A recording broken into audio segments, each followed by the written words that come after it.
మరియు స్త్రీలను అనుకువయు స్వస్థ బుద్ధి గలవారై అని ఇక్కడ క్లియర్గా స్పష్టంగా రాయబడి ఉన్నది. అయితే ఆ స్వస్థ బుద్ధి గలవారై అంటే బలమైన ఆలోచన, బలమైన మంచి మనస్సు గలవారంగా మనం ఉండాలి.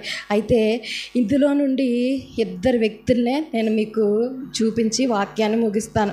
ఎక్కువసేపు వివరించను, ఇసిగించను.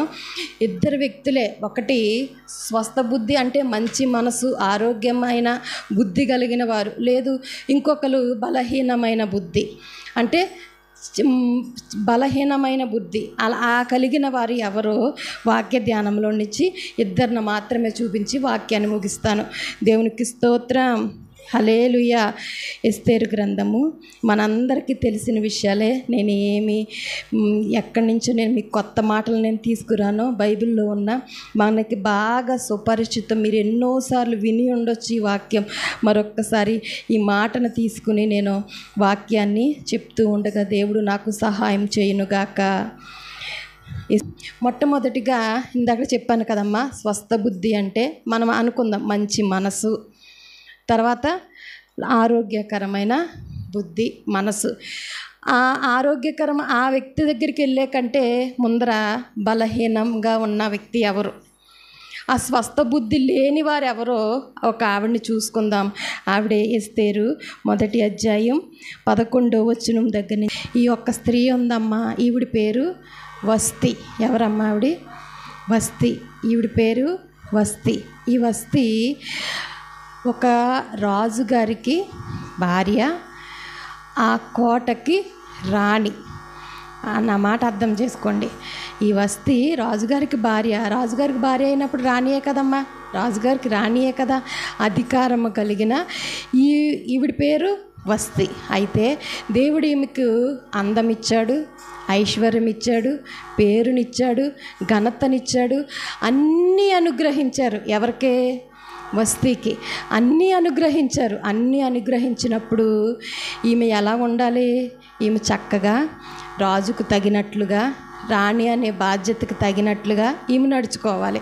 అన్నీ ఇచ్చినా కానీ ఈమె ఏం చేస్తుందంటమ్మా, మనము 10వ వచనంలో చూస్తే, 7వ దినమందు రాజు ద్రాక్షరసం దాగి సంతోషముగా ఉన్నప్పుడు కూడి వచ్చిన జనమునకు అధిపతులకు రాణి అయిన వస్తి యొక్క సౌందర్యమును కనపరచవలనని రాజ కిరీటము ధరించుకొనిన ఆమె తన సన్నిధికి పిలుచుకొని వచ్చినట్లు వారి సేవకులను, సైనికులను వస్తి దగ్గరికి పంపించారంటమ్మ. దేవునికి స్తోత్రం. హల్లెలూయా. ఆ వస్తి దగ్గరికి పంపించినప్పుడు ఈమె రాజుగారు మాట ఇచ్చి పంపించారు. ఎందుకో, ఎక్కడికి? రాణి కోటలో ఉంది, రాజుగారి దగ్గరికి రమ్మని పంపించారు. తన సేవకు శిష్యులను పంపించారు, తన దగ్గర ఉన్న వారిని పంపించారు. పంపించినప్పుడు ఈమె వెళ్ళాలా వద్దమ్మా? వెళ్ళాలా వద్దా? ఇప్పుడు రాజుగారు పంపించారు, కబురు పంపించారు. మనల్ని ఇప్పుడు ఎవరైనా పిలుస్తారమ్మా, అమ్మా ఎవరో వచ్చారు మిమ్మల్ని రమ్మంటున్నారు. మనం ఏం చేస్తాం? గబగబా వెళ్ళి వాళ్ళ దగ్గరికి వెళ్ళి కనబడతాం. అయితే ఈ రాణిగారి దగ్గరికి కూడా పంపించారంట. పంపిస్తే ఈమె ఏం సమాధానం చెప్పిందంటే 12వ వచనం, రాణి అయిన వస్తి నపుంసకుల చేత ఇయ్యబడిన రాజాజ్ఞ ప్రకారం వచ్చుటకు ఒప్పుకొనపోగా రాజు మిగుల కోపగించెను, అతని కోపము రగులు కొనెను. దేవునికి స్తోత్రం. రాజుగారు కబురు పంపించినప్పుడు వెళ్ళడానికి ఇష్టపడిందమ్మా? వెళ్ళడానికి ఇష్టపడిందా ఈ వస్తి? రాజుగారు కబురు పంపించారు. ఆయన ఎందుకు పంపించారు? తన భార్యను చూపించాలని కబురు పంపించినప్పుడు ఈమె భార్యగా వెళ్ళాలి, రాణిగా వెళ్ళాలి. కానీ ఈమె ఏం చేస్తుందంటే నేను రాను అని సమాధానం చెప్పింది. దేవుడు అన్నీ ఇచ్చాడు, ఆరోగ్యం ఇచ్చాడు, సౌందర్యం ఇచ్చాడు, ఘనతనిచ్చాడు, ఆస్తినిచ్చాడు. అన్నీ ఇచ్చినప్పుడు రాజుగారికి లోబడాలా వద్దమ్మా? అసలు ఆమెకి ఆ పేరు ఎక్కడి నుంచి వచ్చింది? రాణి అనే పేరు ఎందుకు వచ్చింది? రాజుగారిని చేసుకోబట్టే కదా, రాజుగారిని వివాహం చేసుకోబట్టే కదా రాణి అయ్యింది. ఆయన బట్టే కదా ఈమెకు అంత ఘనత వచ్చింది. ఆ ఘనత వచ్చినప్పుడు ఈమె ఎంత చక్కగా నడుచుకోవాలి. కానీ రాజుగారు పిలిచేసరికి అంటుంది కదా నేను రాను, నేను రానని తిరిగి సమాధానం ఇచ్చిందంట. అంటే ఈమెలో మనకి ఏం కనబడుతుందమ్మా? స్వస్థ బుద్ధి ఉందంటారా? మంచి మనసు ఉందంటారా? మంచిగా ఆలోచిస్తుందంటారా?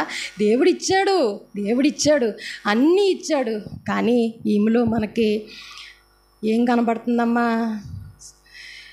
అహంకారం కనబడుతుంది, గర్వం కనబడుతుంది. మన భాషలో చెప్పుకోవాలంటే పొగరగా మాట్లాడుతుంది. అంతే కదమ్మా? అంతేనా చిత్తల్లి? మీకు అర్థమవుతుందా నా వాక్యం? ఏం కనబడుతుందమ్మా మనకి? ఆమెలో అహంకారం కనబడుతుంది. ఇప్పుడు దేవుడు మనకు ఒక భర్తనిచ్చారు. ఆ భర్తనిచ్చినప్పుడు ఆ భర్తతో మనం ఎలాగ ఉండాలి? ఉండాలి. ఎందుకంటే మనం స్త్రీలము కాబట్టి మనం అనుకోవగా ఉండాలి, చెప్పిన మాట వినాలి, ఆ విధంగా ఉండాలని మనకు తెలుసు. అయితే మనము కూడా ఒక్కొక్కసారి అవిధేయతగా వస్తీలాగా ఒక్కొక్కసారి మారిపోతాం. పరిస్థితులను బట్టి, మనకున్న సిచ్యువేషన్ బట్టి మనకు తెలుసు, అన్నీ తెలుసు. కానీ ఒక్కొక్కసారి మనం ఏం చేస్తాం? వస్తీగారిలాగా మారిపోతాం.